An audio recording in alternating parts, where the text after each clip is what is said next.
Halo, perkenalkan nama saya Sydney Pukalisa Buru Ginting dengan NPM 2315010098. Saya dari kelas 11 B31.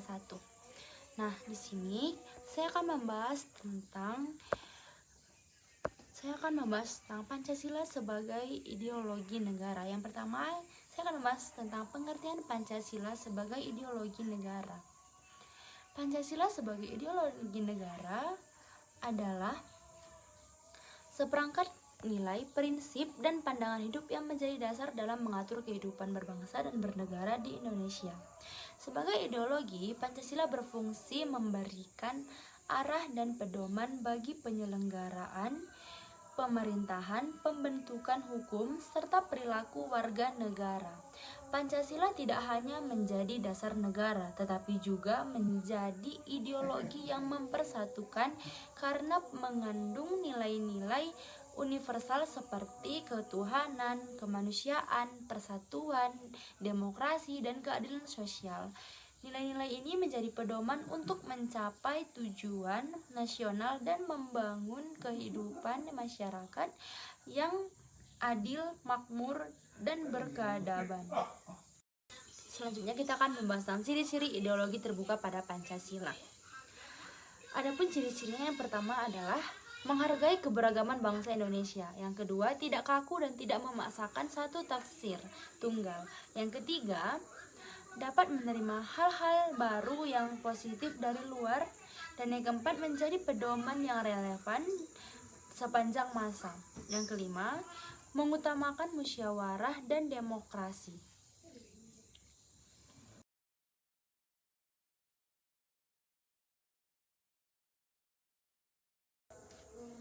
Oke, selanjutnya kita akan membahas tentang fungsi Pancasila sebagai ideologi negara. Yang pertama itu menjadi pedoman dan dasar dalam penyelenggaraan kehidupan berbangsa dan bernegara. Yang kedua, sebagai sumber dari segala sumber hukum nasional. Yang ketiga, menjadi penjabaran nilai-nilai luhur yang menjadi tantangan sosial politik Indonesia.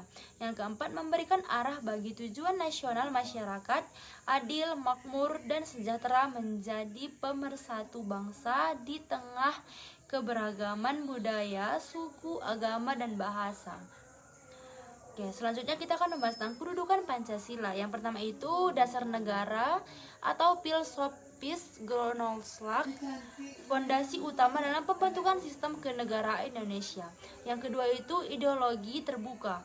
Nilai-nilainya bersifat dinamis, dapat dikembangkan sesuai perkembangan zaman tanpa mengubah esensi dasar. Yang ketiga, pandangan hidup bangsa, yaitu sumber inspirasi moral, etika, dan perilaku bagi seluruh masyarakat Indonesia.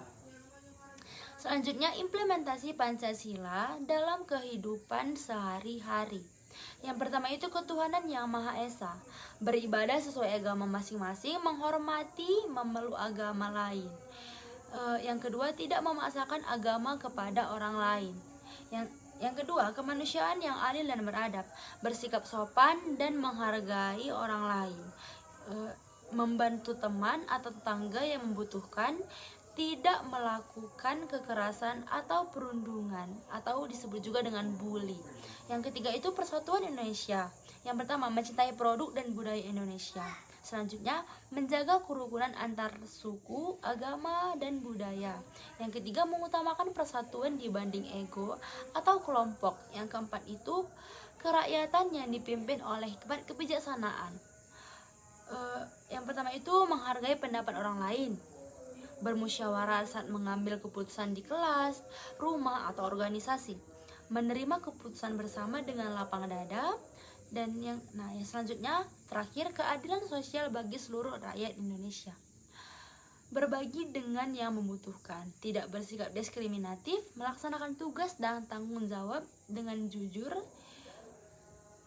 Selanjutnya kita akan membahas tentang Pancasila sebagai ideologi terbuka. Pancasila sebagai ideologi terbuka dapat berkembang sesuai perkembangan zaman, bersifat fleksibel tetapi tidak mengubah nilai dasar, mampu menjawab tantangan sosial, budaya, politik, dan teknologi, menjadi pedoman yang dapat diterapkan dalam kehidupan modern tanpa kehilangan jati diri bangsa. Selanjutnya kita akan membahas tentang tantangan ideologi Pancasila di era modern. Yang pertama, pengaruh globalisasi dan budaya asing, masuknya budaya luar yang membawa nilai individualisme, liberalisme, dan hedonisme. Nilai ini dapat bertentangan dengan gotong royong, kekeluargaan, dan moral Pancasila. Yang kedua, perkembangan teknologi dan media sosial, penyebaran hoaks, ujaran kebencian, dan polarisasi yang merusak persatuan. Masyarakat mudah terpecah karena informasi yang tidak benar atau provokator. Yang ketiga, ancaman ideologi transnasional, radikalisme dan ekstremisme. Ideologi asing yang mencoba menggantikan atau melemahkan Pancasila, menyasar generasi muda dan memicu intoleransi serta kekerasan. Baiklah, kesimpulan yang dapat kita ambil dari yang kita bahas hari ini adalah Pancasila sebagai ideologi negara merupakan dasar yang memandu seluruh aspek kehidupan berbangsa dan bernegara. Nilai-nilainya yang bersumber dari budaya dan kepribadian bangsa Indonesia menjadikan Pancasila sebagai ideologi yang kuat, menyatukan keberagaman serta relevan sepanjang masa.